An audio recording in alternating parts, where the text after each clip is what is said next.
About 40,000 people in our village. Complete. বলতে যে ভুলগুলো সে আগে হতো সেগুলো দেখছি আবার রিপিট হচ্ছে।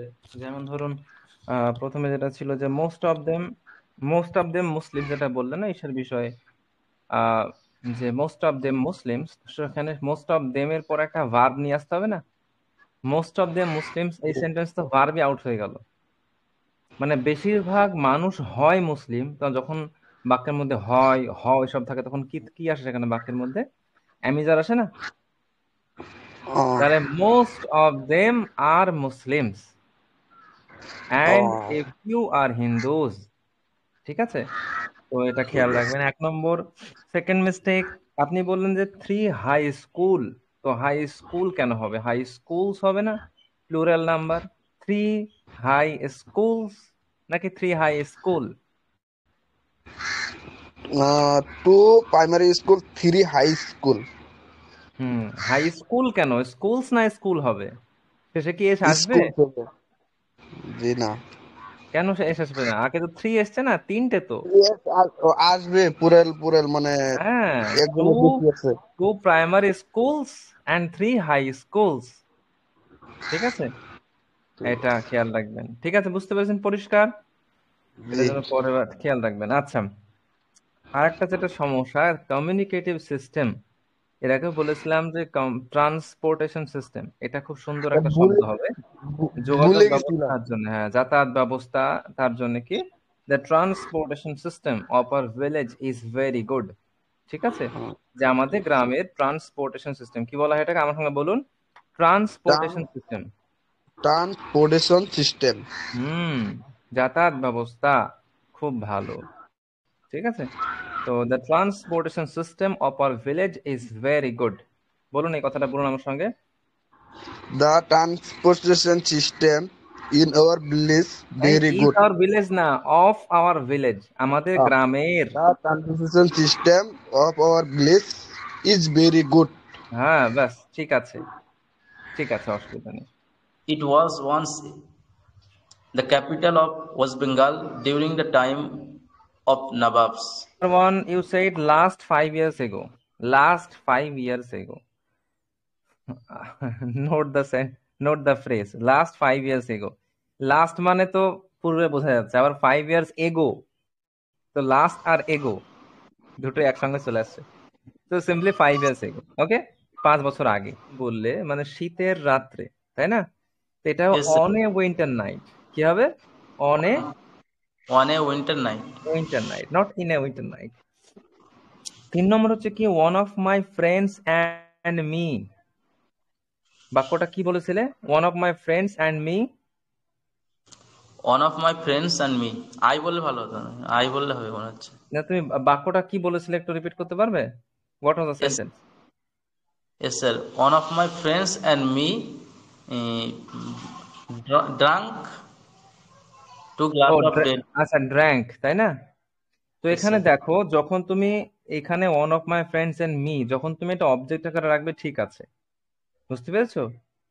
Yes, যখন sir. এটা অবজেক্ট আকারে রাখবে তখন মি ঠিক আছে, কিন্তু যখন সাবজেক্ট জায়গায় রাখছো তখন কি হবে? তখন সাবজেক্টিভ ফর্ম আই হবে, one of my friends and I drank.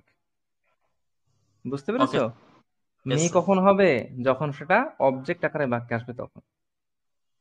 ঠিক আছে, এটা হচ্ছে Yes. বিষয়। আচ্ছা, এরপর হচ্ছে কি, various place of Murshidabad. We visited various place of Murshidabad. তো প্লেস তো কাউন্টেবল নাউন, তাহলে কি হবে? Various places Please. Of Murshidabad. Number 5, তুমি বলে উই টুক সাম ফটোগ্রাফ। তো ফটোগ্রাফ এটা কি কাউন্টেবল না? উই টুক সাম ফটোগ্রাফস বা উই টুক সাম ফটোজ। ঠিক আছে, Okay. Okay, sir. ওকে। আজকে করবো ওয়াজ আর ওয়ার। এর আগের দিন করেছিলাম এম ইজ আর। বাক্যে যখন হয়, হও, হই এইসব থাকবে তখন বাক্যে এম ইজ আর আসে। যেমন আমি হই একজন স্যার এটা বালক। রেকর্ডিং থাকবে তো স্যার? হ্যাঁ, রেকর্ডিং থাকবে। জি। আই এম এ বয় মানে হচ্ছে আমি হই একজন বালক, মানে আই এম এ বয়, এটা আমরা করেছি গতকাল। আর আমি একজন বালক নই, I am not a boy. আর আমি একজন বালক, am I a boy. I am a student, I am not a student, am I student. এই বিষয়গুলো গতকাল ছিল। আজকে হচ্ছে ওই অ্যামিজারের পাস্ট ফর্ম বলা হয়, অর্থাৎ অতীত কাল। মানে আমি হই, এগুলো তো বর্তমান কালে বোঝাচ্ছে। আমি হই একজন ডাক্তার, হ্যাঁ, সে হয় একজন ডাক্তার। এগুলো বর্তমান কালে কথা বলছে। যখন অতীত কালের কথা বলবে যে আগে সে ছিল, সে আগে ডাক্তার ছিল বা সে একজন ডাক্তার ছিল, আমি একজন ডাক্তার ছিলাম কিন্তু এখন আমি আর ডাক্তার নেই। তো যখন আগের কথা বলবে, অতীতের কথা বলবে, কেউ কোনো কিছু আগে ছিল, তো তখন সেক্ষেত্রে ওয়াজ বা ওয়্যার বাক্যের মধ্যে আসে। তো আমি লিখেছি বাংলা বাক্যে ছিল, ছিলে, ছিলাম এরকম যখন ক্রিয়াপদ থাকবে তখন সেখানে ওয়াজ ওয়্যার বসাতে হয়। যেমন দেখো, আমি একজন ডাক্তার ছিলাম, ঠিক আছে, এই যে ছিলাম এসছে। সে একজন কৃষক ছিল, এই যে ছিল, ছিলে, ছিলাম। তুমি একজন ডাক্তার ছিলে। তো যখন এই ছিল, ছিলে, ছিলাম এই সমস্ত ক্রিয়াপদ, এগুলো কি বাক্যের ক্রিয়াপদ, এই সমস্ত ক্রিয়াপদ যখন বাক্যের মধ্যে আসবে তখন সেক্ষেত্রে কি হবে, তখন ওয়াজ বা ওয়্যার বসিয়ে আমাদের ইংরেজি করতে হয়। তো যেমন দেখো এখানে এসছে যে হ্যাঁ বোধক বাক্য প্রথম দেখে নাও। যেমন আমার মা অসুস্থ ছিল, ছিল। তো আমার মা ছিল, আমরা জানি স্ট্রাকচারটা কেমন, প্রথমে আসবে বাক্যের সাবজেক্ট, এরপরে ওয়াজ অথবা ওয়্যার বসবে, ঠিক আছে, এরপরে আদার্স বসে যাবে। মানে সাবজেক্টের পরে মূলত ভার্বটা আসে।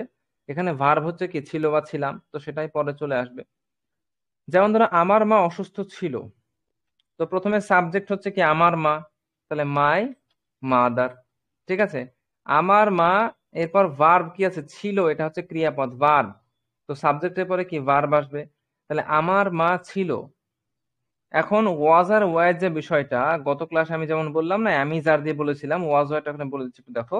সেটা হচ্ছে কি যে আই যখন হবে বাক্যে তখন তার ক্ষেত্রে কি হবে দেখো, যে কোনো যখন third person singular number I কে ধরে নাও আই, আর এর সঙ্গে যখন থার্ড পার্সন সিঙ্গুলার নাম্বার হবে, থার্ড পার্সন, ওরে থার্ড পার্সন সিঙ্গুলার নাম্বার, এটা তোমরা আগে শিখেছো, ভালো করে বুঝিয়েছি এটা আমি। যেমন হি সি, ব্যাকেটে আমার লিখে দিলে হয়, যেমন হি সি, তারপরে ইট, এই সমস্ত আর কি, ডট ডট।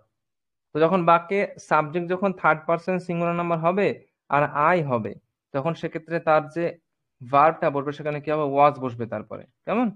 তো আই ওয়াজ হবে I was, he was, she was, it ওয়াজ। মানে আই এর পরে ফার্স্ট পার্সনে আই আছে, আই এর পরে আর থার্ড পার্সন সিঙ্গুলার নাম্বার, এরপরে কি বসবে, এরপরে ওয়াজ বসবে। আর এগুলো বাদে বাকি যা আছে, ঠিক আছে, মানে সব যা প্লুরাল নাম্বার বহু বচন যা আছে সব তারপরে কি বসবে, ওয়ার বসবে। যদি বাক্যের সাবজেক্ট প্লুরাল নাম্বার হয়, কি হয়, প্লুরাল নাম্বার, অর্থাৎ বহু বচন যদি হয়, বহু বচন হলে কি হবে তখন সেক্ষেত্রে ওয়ার বসবে।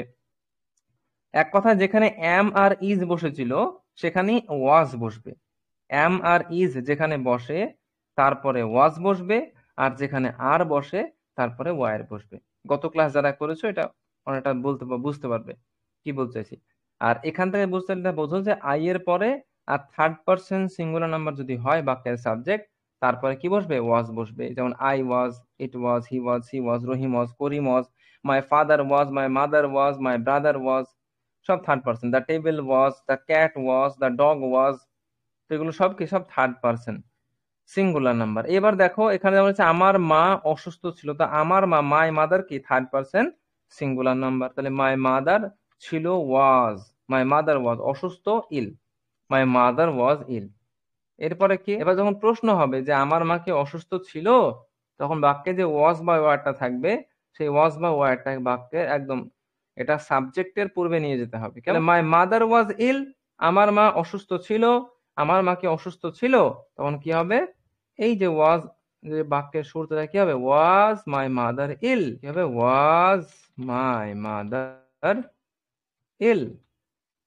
এখন যদি নেগেটিভ যদি করতে চাই যে আমার মা অসুস্থ ছিল না, আমার মা অসুস্থ ছিল না, তখন কি হবে, মাই মাদার, এখানে এই যে বাক্যে ওয়াজটা আছে, নেগেটিভ করার জন্য একটা নট বাক্যে নিয়ে আসতে হয়, নট নিয়ে আসতে হয়, নট।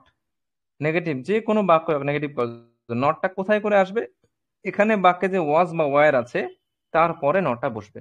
তাহলে মাই মাদার ওয়াজ ইল, যখন বলবো আমার মা অসুস্থ ছিল না, তাহলে মাই মাদার ওয়াজ নট ইল, ঠিক আছে, এই ওয়াজ এর পর নটটা বসবে, তাহলে মাই মাদার ওয়াজ নট ইল, এটা হবে। সাদা ছিল, আমার ভাই খেলোয়াড় ছিল, তো এই হচ্ছে বিষয়। হ্যাঁ, কালকে এই বাক্যগুলো ভালো করে করে নিয়ে আসবেন।